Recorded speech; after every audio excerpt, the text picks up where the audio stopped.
네, 안녕하세요. 자, 이번은 이제 부동산 투자 이론 중에 포트폴리오 이론, 기출 이론 32번 포트폴리오 이론하고 기사 문제까지 이어서 한번 가볼게요. 자, 핵심 포인트 154페이지. 먼저 이제 평균 분산 분석법 지배 원리에 대해서 이제 한번 알아보고 변이 계수가 종종 나오기 때문에 변이 계수도 숫자로 한번 점검 한번 해볼게요. 다음 포트폴리오 이제 가장 이제 간단하게 잘 나오는 것은 이제 위험, 체계적인 위험이냐 비체계적인 위험이냐, 그리고 상관계수와 포트폴리오 효과, 효율적 프론티어, 그다음에 이제 계산 문제까지 쭉 진행을 해볼게요. 자, 먼저 평균 분산 분석법 볼 거예요. 예. 자, 이제 평균 분산 지배 원리 오류가 있는데, 자 봅니다. 자, 현재 B란 투자점이 있는데 B는 기대 수익률이 10%, 편차가 3%라고 가정을 할게요. 다음 B 바로 밑에 C가 있어요. 그러면 B하고 C는 위험이 서로 똑같아요. 3%. 위험이 편차 3% 똑같은데 수익률이 누가 더 크죠? B가 더 크죠. 그러면 이런 경우에 위험이 똑같고 수익률이 크면 투자자는 뭘 선택하겠어요? B를 선택하겠죠. B를. 다음 이번에 여기에 D가 있어요. D가. 그럼 B하고 D는 기대 수익률이 똑같아요. 기대 수익률이. 근데 수익률은 똑같은데 평균 편차 위험은 B가 적고 D가 B보다 더 크죠. 그러면 수익률이 똑같으면 위험이 작은 뭘 선택하겠어요? B를 선택하겠죠. 그렇죠. 이런 경우라면 평균이 수익, 분산 또는 편차 위험인데 이런 경우라면 선택이 있어서 문제가 안 돼요. 그런데 만약에 A가 들어왔다고 가정할게요. A. B는 A보다 B는 A보다 수익률이 크지만 위험도 크고 A는 B보다 수익률이 작지만 위험도 작아요. 그래서 이런 관계가 되면 A는 수익률이 작고 위험도 작고 B는 수익률도 크고 위험도 크다. 그럼 이런 경우에는 평균 분산 분석법에 의해서 판단할 수 없거든요. 그럴 때는 어떤 방법이 있냐면, 자, 첫 번째, B는 상대적으로 A보다 수익도 크고 위험도 크니까 고위험 고수익. A는 B보다 수익도 작고 위험도 작으니까 저위험 저수익이거든요. 자, 이럴 때 이런 경우는 평균 분산 지배율로 판단할 수 없기 때문에 이럴 때는 이제 어떤 방법을 쓰느냐, 변이계수란 방법을 쓰는데 이건 좀 이따 뒤에서 바로 설명할 거고, 투자 성향에 따른 투자 선택이 달라지겠죠. 어디? 아니 잠깐요. 상대적으로 이렇게 그러니까 상대적으로 해석하셔야 돼요. 위험 선호형 투자자하고 위험 혐오형 투자자가 있다라고 가정을 할게요. 상대적으로. 또는 공격적 보수적 이렇게 이야기하는데, 자 어디? 공격적 보수적 이렇게 해볼게요. 상대적으로 생각하시면 돼요. 어디? A하고 B 중에 공격적인 투자자는 뭘 선택할 것 같아요? 그렇죠? 위험이 크더라도 수익이 큰 B를 선택하겠죠. 보수적인 투자자는 위험이 작고 수익도 작은 A를 선택하겠죠. 이렇게 한번 하시고요.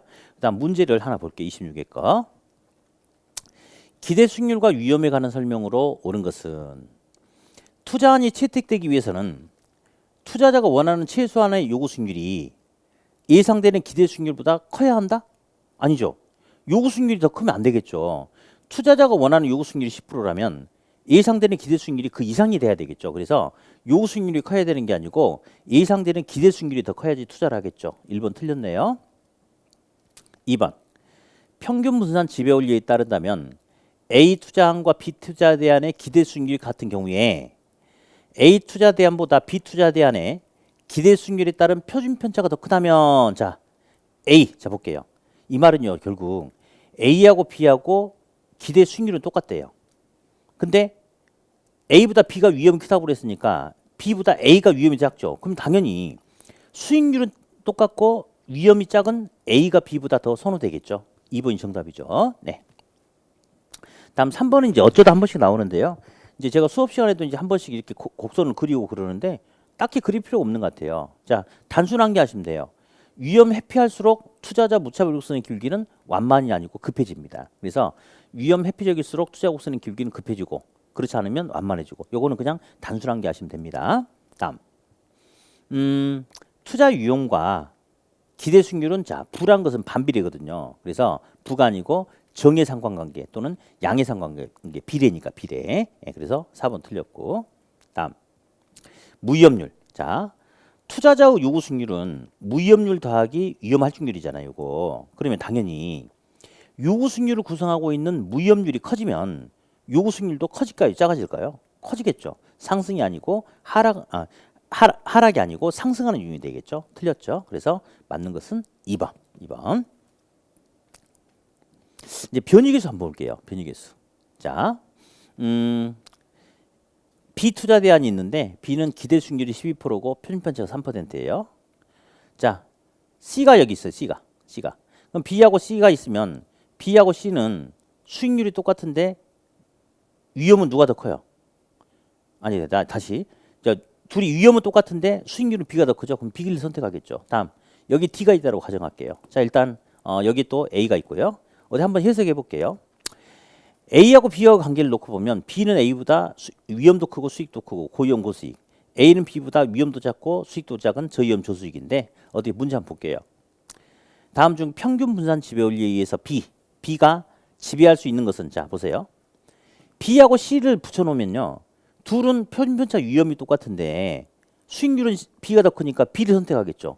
B는 C를 지배할 수 있다라고 이야기하고, 아까 해봤으니까 B하고 D하고 관계는 수익률은 똑같지만 B가 더 위험이 좁고 안전하죠. B가 선택되겠죠. 그래서 이 그림 안에 이 B를 기준으로 이 박스 친 부분 안에 누가 있다 하더라도 B가 더 선호된다. 그래서 여기서는 B가 지배할 수 있는 영역은 C와 D다 이렇게 이야기하고요. 다음 A와 B 중에 자 고위험 고수익 저위험 저수익과 관계예요.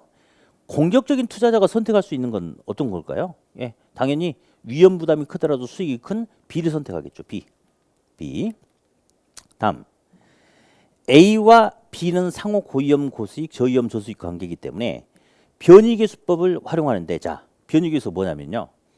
기대 수익률 단위당 표준 편차예요. 이 말이 무슨 말이냐면 수익을 얻는 대신에 부담해야 되는 위험은 수익의 몇 배만큼 부담하냐 이거죠. 그러니까 보세요 여러분. 수익을 얻기 위해서 떠안아야 되는 위험이래. 당연히 큰 게 좋겠어요? 작은 게 좋겠어요? 작은 게 좋겠죠. 저는 이제 수업 시간 항상 그렇게 제가 말씀드리는데 변이계수 돌연변이는 큰 게 좋다, 작은 게 좋다, 작은 게 좋다. 그렇게 하라고 그랬어요. 어디? A 볼까요? A는 기대 수익률이 10%고 표준 편차가 2%잖아요. 10분의 2, 0.2. 그러면 A는 수익을 10개를 가져가는 대신 위험은 2개만 가져간다. 즉 수익을 가져가기 위해서 부담해야 되는 위험은 수익의 0.2배를 부담한다. 이 말이고, 다음 B는 기대 수익률이 12%죠. 표준 편차 3%. 그러면 3 나누기 12 하면 약분해보면 0.25가 되거든요. 그럼 B는 수익을 가져가는 대신 부담해야 되는 위험은 수익의 0.25배를 부담한대요. 뭐 당연히 변이계수는 돌연변이 작을수록 좋다. 위험도 크기를 측정하기 때문에 변이계수가 작은 누가 더 우월하다? A가 우월하다라고 이렇게 정리하시면 되겠어요. 자, 그래서 일단은 평균 분산 분석법, 그 다음에 변이계수까지 한번 정리해봤고요. 다음 이제 포트폴리오 한번 볼게요. 포트폴리오는 이제 분산 투자인데 한번 볼까요? 투자자가 자기 돈을 가지고 투자를 통해서 10%의 안정적인 수익을 목표로 하는 게 투자자가 원하는 목표치래요. 근데 만약에 A 하나에다만 몽땅 자기 돈 10억을 투자한다면 잘 되면 수익률이 커질 수도 있지만 안 되면 까먹을 수도 있겠죠. 그래서 어떻게 하느냐? A, B, C, D 여러 군데 나눠서 투자하게 되면 이런 효과를 얻으려고 한대요. 똑같은 사건이 생겼는데 A는 까먹으면 B는 더 벌고 C는 까먹고 D는 더 벌고 이런 식의 조합을 잘 갖춰놓으면 당초 투자자가 원했던 수익률 10%에서 위험을 최소화시키려고 하는 거. 이게 바로 포트폴리오의 궁극적인 목적이에요. 제가 말로 한번 해볼까요? 투자자가 선풍기 회사에 투자를 했어요. 그래서 여름철에는 돈을 많이 벌었거든요. 근데 이제 가을이 되고 겨울이 되면 안 팔리잖아요. 적자야. 그래서 투자자가 안 되겠다 싶어가지고 선풍기 회사하고 전기장판 회사를 두 개를 동시에 같이 투자했어요. 그러면 날씨가 더울 때는 선풍기 회사에서 수익률이 플러스 알파, 전기장판은 마이너스 알파 벌어서 메꿀 수 있대요. 다음 이제 가을이 들어서 가지고 추워지면 선풍기 회사하고 수익률은 적자, 전기장판 회사는 흑자 벌어서 또 메꿀 수 있죠. 이런 식의 조합을 잘 해놓으면 당초 투자자가 원했던 목표 수익률에서 위험, 편차를 최소화시킬 수 있다. 이게 바로 분산 투자를 통해서 위험을 감소시키고자 하는 거. 이게 바로 포트폴리오의 궁극적인 목적이다. 그렇게 이야기를 해요. 다음 위험.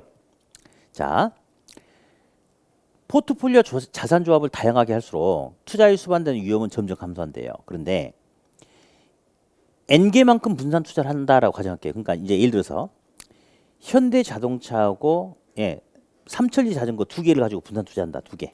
그러면 총위험이 이만큼이래요.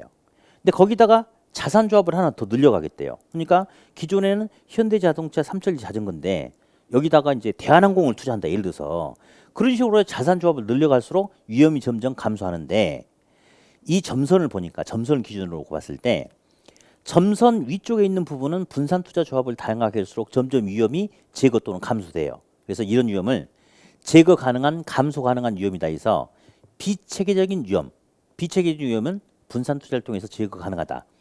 어떤 것들이냐면 모든 부동산으로부터 나타나는 게 아니고 어떤 예를 들어서 어떤 부동산 임대회사가 있는데 또는 관리회사가 있는데 경영자하고 직원들하고 관계가 안 좋아가지고 직원의 이직률이 높아가지고 어떤 그 조직이 안정화되지 못한다 이런 것들 이런 것들은 모든 부동산에서 나타나는 게 아니고 개별적인 문제 아니겠어요? 그래서 이런 것들은 분산 투자를 통해서 제거 가능한 비체계적인 위험이다라고 이야기하고 다음 이 점선을 밑으로 보면 이 노란색 화살표 있죠. 요거는 분산 투자 조합을 다양하게 한다 하더라도 항상 일정이에요. 일정하다는 것은 분산 투자를 통해서는 제거할 수 없다.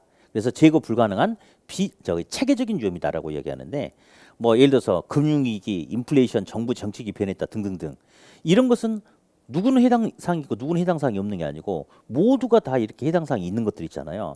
개인이 어찌할 수 없는 거 이걸 갖다가 체계적인 위험이다라고 이렇게 이야기해요. 그래서 시험은 간단하게 분산 투자를 통해서 비체계적인 위험은 제거할 수 있지만 체계적인 위험은 제거할 수가 없다. 요 정도만 점검을 해주시면 돼요. 자, 다음 이제 어디 그래서 분산 투자를 통해서 비체계적인 위험은 감소할 수 있다 없다? 있다.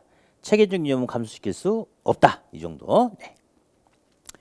이제 상관계수가 은근히 시험이 잘 나오거든요. 상관계수는 내가 이제 내 돈 10억을 A에 투자하고 B에 투자해. 그랬는데 어떤 사건이 생겼을 때 A는 수익률이 커지는데 B는 같이 커지느냐 반대로 달라지냐 이렇게 어떤 사건이 생겼을 때 수익률의 변동 양상의 어떤 상관성, 연관성을 보여주는 게 상관계수인데 자 상관계수는 마이너스 1부터 플러스 1까지 있는데 한번 점검 한번 해볼게요. 만약에 내 돈 10억을 A와 B의 투자를 같이 나눠서 투자한대요. 5억씩. 근데 둘의 수익률의 변동을 나타내는 상관계수가 플러스 1이래. 이 말은 X라는 사건이 생기면 A는 수익률이 3이 커지면 B도 정확하게 3이 커진대요. Y라는 사건이 생기면 A는 수익률이 5가 줄면 B도 정확하게 5가 준대. 자 보세요. A와 B의 조합이 이런 양상을 보이면 내 돈 10억을 몽땅 A에 투자하든지 몽땅 B에 투자하든지 나눠 투자하든지 아무런 차이가 있어요 없어요?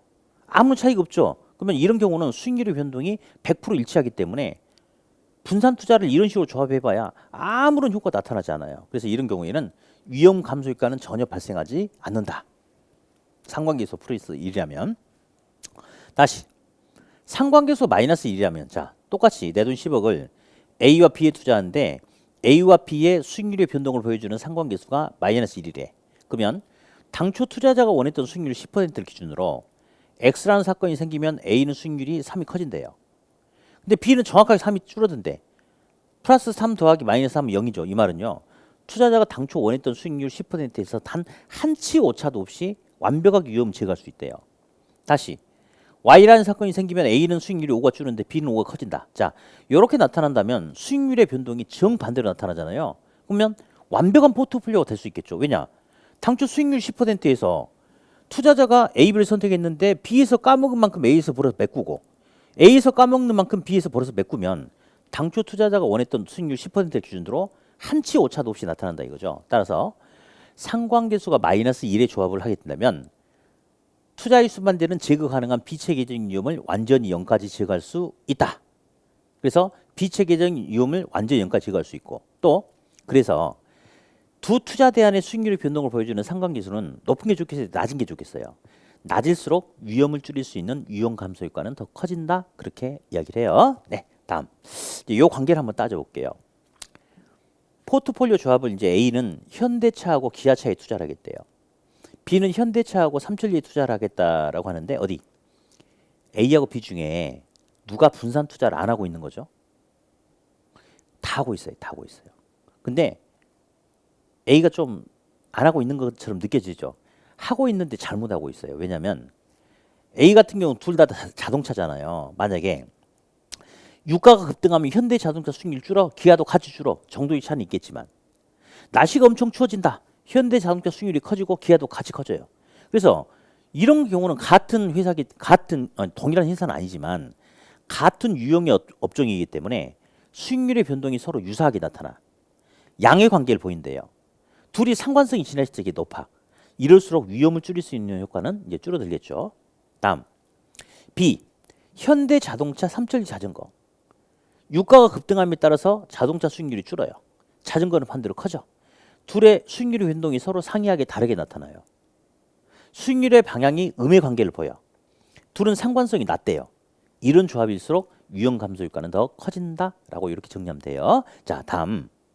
그래서 이제 우리가 기출 문제를 보면요. 어떤 표현들이 있냐면 두 투자 대상을 이제 A와 B 두 개를 가지고 분산 투자 조합을 할 경우에 둘의 수익률의 변동이 유사하다, 상이하다. 수익률의 관계가 양의 관계다, 음의 관계다. 이런 경우에는 어떻게 되냐? 이런 것들을 많이 물어봐요. 그래서 만약에 이렇게 나왔다면 자, 두 투자 대상의 수익률의 관계가 음의 관계를 보인다면 이렇게 시험에 나오면 제가 수업할 때 어떻게 하느냐? 자, 음의 관계 현대 기아예요, 현대 삼천리예요. 그러면 여러분들은 현대 삼천리요 이렇게 하면 돼. 그러면 둘은 수익률의 변동이 서로 다르게 나타나니까 상관성이 낮으니까 위험 감소 효과는 커진다. 이렇게 대답하면 되고, 다음 A와 B 두 투자 대상의 투자 조합을 통해서 보니 상관계수가 둘이 높게 나타난다. 그러면 수익률의 변동이 서로 유사하게 나타난다 이거죠. 그러면 현대 기아는 현대 삼천리냐? 현대 기아. 수익률의 변동이 유사한 양의 관계니까 상관관계가 높다. 위험 감소 효과는 작다. 이런 식으로 반복해서 나중에 점검을 해주면 됩니다. 네. 자, 이제 최적의 포트폴리오. 네. 위험과 수익률. 표준 편차 위험이 3%래요. 3%란 위험을 통해서 얻을 수 있는 최고의 수익률은 5%다. 근데 이제 우리 이렇게 한번 해볼까요? 고수업을 치는데 이게 원점 0이라고 할게요. 원고를 했대. 원고를 하면 내가 이것저것 보니까 지금보다 최적의 상태라면 5점을 볼 수 있대. 그러면 요점. 다음. 근데 원고를 통해서 얻을 수 있는 최고의 수익이 5거든요. 근데 더 많은 수익을 얻고자 한다. 그러면 원고란 위험을 통해서는 더 이상 얻을 수 없으니까 뭘 해야 돼요? 투고. 위험 부담을 더 해야 돼. 그래서 투고를 통해서 얻을 수 있는 최고의 수익이 바로 이만큼이다. 그래서 이 점들을 연결한 것을 이제 효율적 전선 또는 효율적 프론티어라고 하는데요. 효율적 프론티어는 결국 뭘 의미하고 있냐면 에듀윌 유료 회원만의 명품 교수 서비스.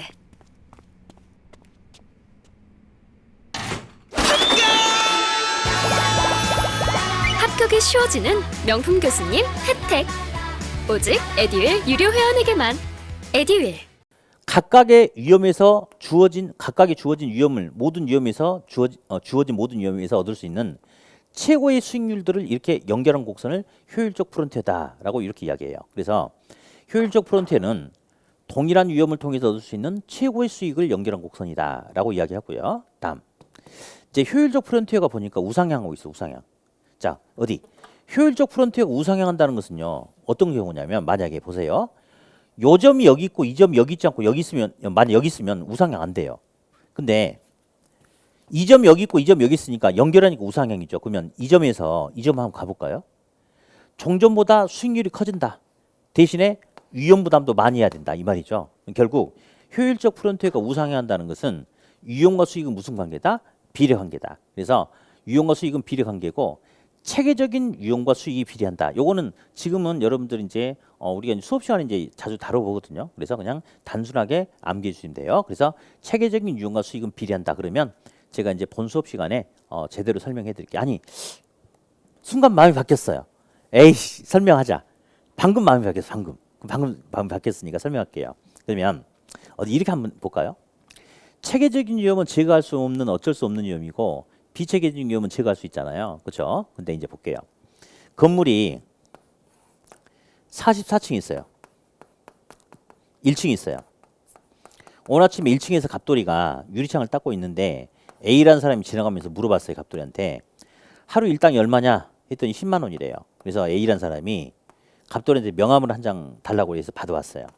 그래서 이 44층 소유자가 A라는 사람이거든요. 그래서 A가 자기 건물에 와서 보니까 창문이 너무 지저분한 거예요. 그래서 아까 이제 갑돌이한테 명함을 받았잖아요. 그래가지고 갑돌이 명함에 전화해가지고 내가 사실은 44층 건물 소유자인데 창문이 너무 더러우니까 창문 바깥에 있는 외벽 창문을 좀 닦아줄 수 있냐 했더니 갑돌이가 돈만 주면 닦아주겠대요. 그래서 내일 닦아줄 수 있대. 그러니까 A가 아이고 잘 됐네요. 제가 10만 원 입금시켜 줄게 테니까 닦아주세요. 그러면 닦아주겠어요? 안 닦아주겠어요? 안 닦아주죠. 10만 원은요. 추락의 위험이 전혀 없는 1층에서 했던 거고 층수가 높아지면 높아질수록 추락의 위험이 커지는 것은 어쩔 수 없는 위험 아닌가요? 당연하죠. 그래서 이것은 체계적인 위험이기 때문에 그에 대한 보상 수익을 당연히 더 준다라고 이렇게 이야기를 했어요. 그랬더니 A가 더 준다고 하니까 갑돌이가 좀 더 달래요. 좀 더 달래. 뭐냐 했더니 갑돌이 그래요. 사실 오늘 저녁에 친구들하고 이제 내일 사실 일 안 할 줄 알고 친구들하고 동창회 모임을 약속을 했대요. 그래서 오늘은 왠지 술을 잔뜩 먹을 것 같은 그런 느낌이 든대요. 친구들 오래 만나서. 그래서 오늘 술을 잔뜩 먹으면 내일 술이 안 깨가지고 해롱해롱해서 추락의 위험이 더 커질지도 모른다. 그러니까 더 달라. 자 잠깐만. 층수가 높아짐에 따라서 추락의 위험이 커지는 것은 어쩔 수 없는 위험이니까 더 주는 거 맞지만 술은 안 먹으면 되는 거 아닌가요? 안 먹으면 되는 거 아니에요? 그렇죠? 그러니까 이것은 제거할 수 있어요, 없어요? 제거할 수 있는 비체계적인 위험입니다. 따라서 위험과 수익은 비례하는데 비체계적인 위험에 대한 보상 수익이 증가하는 것이 아니라 어떤 위험?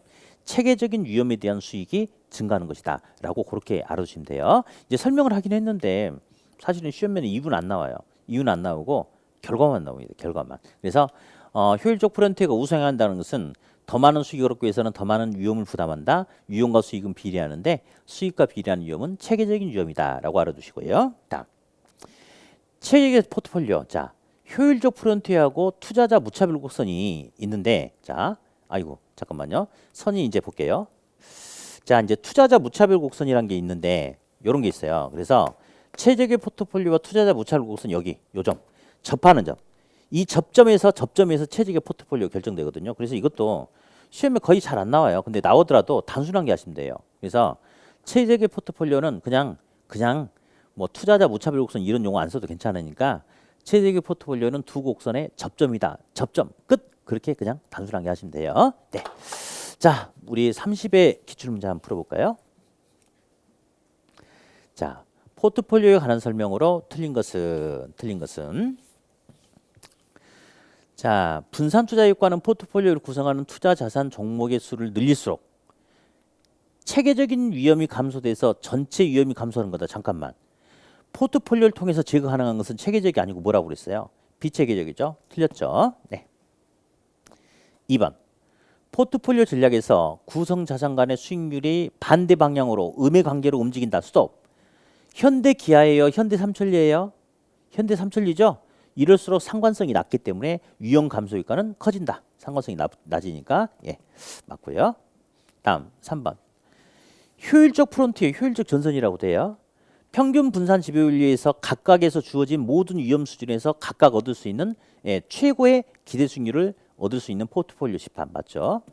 4번. 효율적 프론티어가 우상향이에요. 우상향. 이렇게 할까? 더 높은 수익을 얻기 위해서는 더 많은 위험을 감수한다. 위험과 수익은 비례관계다. 이렇게. 5번. 포트폴리오 이론은 투자 시 여러 종목에 분산 투자함으로써 위험을 분산시켜서 안정된 수익을 얻으려는 자산 투자 이론이다. 맞겠죠? 예, 답은 1번이 틀렸죠? 자, 이제 계산 문제가 은근히 또 여기서 나오죠. 그래서 이제 포트폴리오 기대 수익률 구하는 문제가 있는데 이제 한번 같이 풀어보도록 할게요. 자, 자산 비중 및 경제 상황별 예상 수익률이 같을 때 전체 구성 자산의 기대 수익률은 어떻게 되느냐? 호황과 불황은 각각 이제 40%, 60%가 되겠더라. 자, 그러면 이제 우리 이제 이런 문제가 되게 많죠.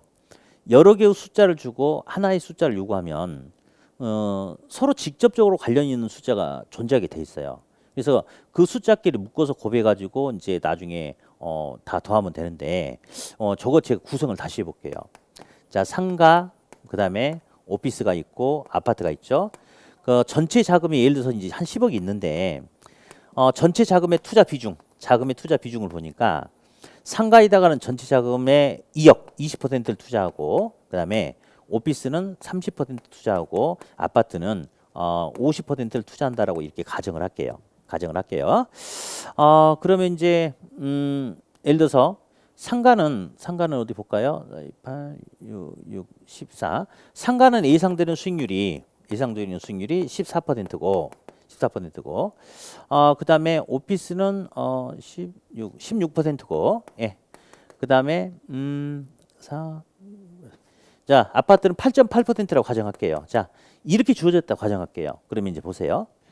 전체 자금 중에 상가는 20%, 오피스텔은 30%, 아파트는 50%를 투자하는데 각각에서 예상되는 수익률이 이렇게 예상된대요. 그랬을 때 전체적인 포트폴리오 기대 수익률을 구하시오 이렇게 나왔잖아요. 그러면 자 보세요. 6개를 서로 다른 숫자를 주고 그러니까 여러 개의 숫자를 주고 하나 숫자를 요구한다면 반드시 이건 사실 가중평균대라고 하는 건데 반드시 이 숫자 상호 간에는 직접적인 연관성이 있는 숫자가 존재하도록 돼 있어요. 어디 볼까요?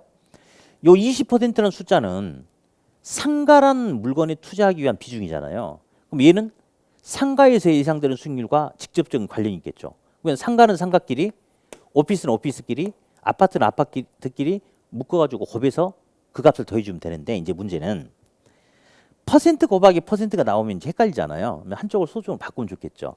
20%는 0.2, 30% 0.3, 50% 0.5. 우리 한번 해볼래요? 20% 0.2 곱하기 14는 2.8%가 되겠죠. 0.3 곱하기 16은 4.8%. 그다음에 0.5 곱하기 8.8%는 4.4%가 되겠죠. 자, 세 개를 이제 다 합치면 되겠죠. 세 개를 다 합치면 12%가 되겠죠. 12%가 이렇게. 자, 요렇게 이제 구하면 되는 거예요. 자, 그런데 이 문제를 볼게요. 이 문제. 상가, 오피스, 아파트가 있는데 우리 퍼센트 곱하기 퍼센트가 나타날 것 같으니까 한쪽을 소중을 바꿉시다.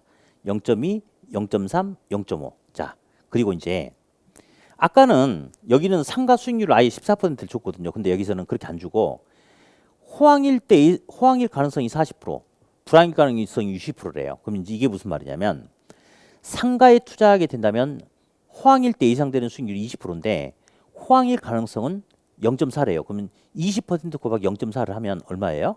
8이 되겠죠. 다시 상가에 투자했을 때 불황이라면 예상되는 수익률이 10%인데 불황일 가능성이 0.6이래요. 10에 0.6만 반영하면 6이 돼. 그러면 8하고 6을 더하니까 14가 되는 거죠. 자, 칠판 여기 잠깐만 다시 볼게요. 좀 전에는 제가 설명할 때 아예 수익률을 이렇게 줬잖아요. 주고 물어봤는데 물론 이렇게도 시험에 나오는데요.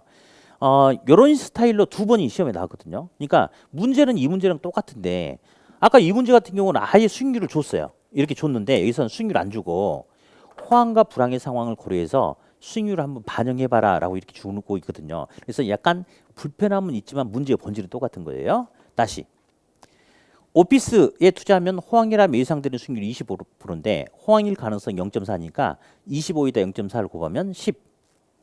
불황일 때 예상되는 수익률이 10인데 불황일 가능성 0.6이니까 10에 0.6을 곱하니까 6. 10 더하기 6은 16. 다음 아파트 호황일 때 예상되는 수익률이 10인데 호황일 가능성 0.4니까 곱하기 0.4니까 4. 불황일 때 예상되는 수익률이 8%인데 불황일 가능성이 0.6이니까 0.6 곱하기 8은 4.8. 두 개 더하니까 8.8. 그러면 결국은 상가는 상가끼리, 오피스는 오피스끼리, 아파트는 아파트끼리 이렇게 곱하면 돼요. 그럼 아까랑 똑같은 거죠. 그러면 상가 0.2 곱하기 14는 2.8. 오피스 0.3 곱하기 16은 4.8. 아파트 0.5 곱하기 8.8은 4.4.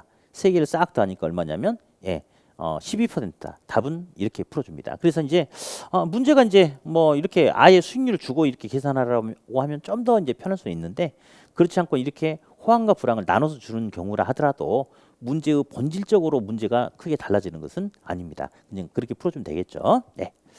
자, 하나 더 갈게요. 자, 요 문제. 다음과 같은 조건에서 부동산 포트폴리오 기대 수익률이 얼마냐? 포트폴리오 비중은 A에다가 50% 투자하고 B에다가 50% 투자한다. 자, 이제 보니까 풀이 방법이 두 개가 있어요.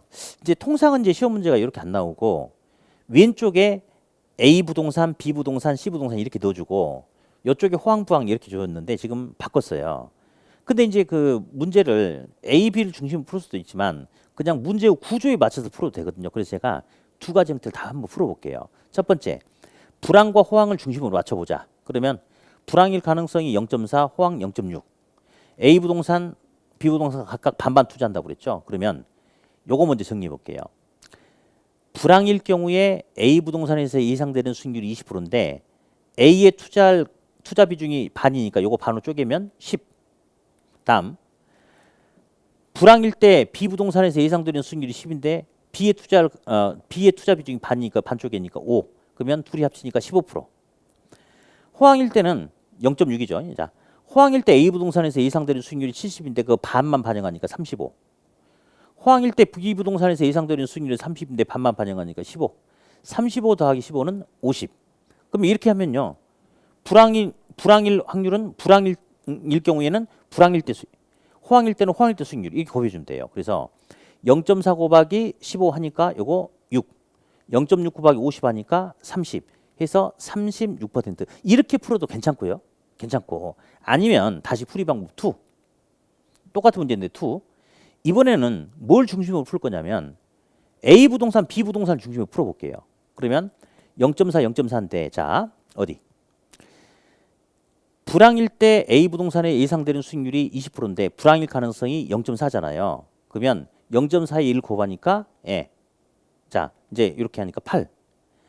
호황일 때 A 부동산의 예상 수익률이 70%인데 호황일 가능성이 0.6이니까 70 곱하기 0.6은 42. 하면 A 부동산의 기대 수익률은 50. 다음 B 불황일 때 B의 예상되는 수익률이 10인데 예, 불황일 가능성이 40% 0.4니까 0.4를 곱해서 4. 호황일 때 B 예상되는 수익률이 30%인데 호황일 때 여기 비중이 0.6이니까 0.6 곱하기 30은 18. 4 더하기 18은 22. 그러면 A의 예상되는 수익률 50인데 A의 투자 비중이 반이니까 반반씩 쪼개면 되는 거죠. B도 마찬가지. 그러면 자 A는 50% 수익률이 예상되는데 투자 비중이 반이니까 0.5를 곱하니까 25. B는 22% 수익률인데 B에도 반만 투자하니까 0.5에다 22를 곱하니까 이것도 11. 해서 둘이 합치니까 36. 이렇게 이제 풀어주면 됩니다. 그래서 이제 뭐 이제 문제가 이제 방금 풀어봤던 2번 문제는 이제 기존에는 통상은 이제 이쪽에다 A, B 이렇게 놔두고 하는데 불황과 호황과 A, B 자리를 좀 바꾸니까 약간의 이제 문제의 본질은 좀 이렇게 본질은 차이가 없는데 문제를 풀매에 있어서 약간은 좀 불편함을 주는 어떤 그런 측면을 좀 내포하고 있는 것 같아요. 예, 이렇게 정리했습니다. 그래서 이제 포트폴리오 이론 같은 경우는 일단은 뭐 이제 지금 이제 계산 문제를 혹시 이제 지금 초반에 보신 분들은 어렵다, 헷갈린다 뭐 이렇게 이제 반응이 나올 수는 있어요. 그러나 이제 우리가 앞으로 열심히 공부하실 거잖아요. 반복하면 계산 문제는 그렇게 크게 어려운 게 아니고 이제 옳은 거 틀린 거 이렇게 물어볼 때 이제 가장 잘 나오는 게 포트폴리오를 통해서 제거할 수 있는 위험과 제거할 수 없는 위험이 체계적인 위험이냐 비체계적인 위험이냐 구분하는 거 하나. 그다음에 상관계수 개념이 있잖아요. 그 정도 보면 옳은 거 틀린 거 물어봤을 때는 큰 어려움 없이 문제를 해결할 수 있을 것 같아요. 네. 자, 그러면 여러분들 고생하셨고 저는 다음 강좌 때 다시 뵙겠습니다. 수고하셨습니다.